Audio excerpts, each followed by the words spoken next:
રૂપિયા ના આપ્યા કે ડબ્બો સળગાવી. વિચાર કરો, 58 જણની જિંદગીની કિંમત કેટલી? 2 રૂપિયા. તમે વિચાર કરો, હિન્દુસ્તાનના કોઈ હિન્દુને પેલા ભાઈને બેહાર દે ભાઈ, પેલા ભાઈને બેહાર દે.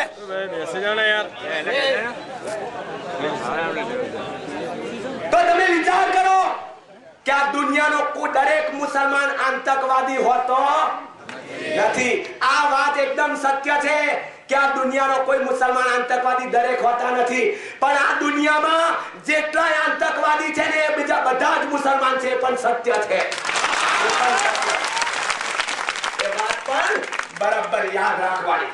એટલે હું દરેક હિન્દુ યુવાનોને હું આહવાન કરું છું કે આવા વાળો સમય તમારી જરૂરત મહેસૂસ કરી રહ્યો છે.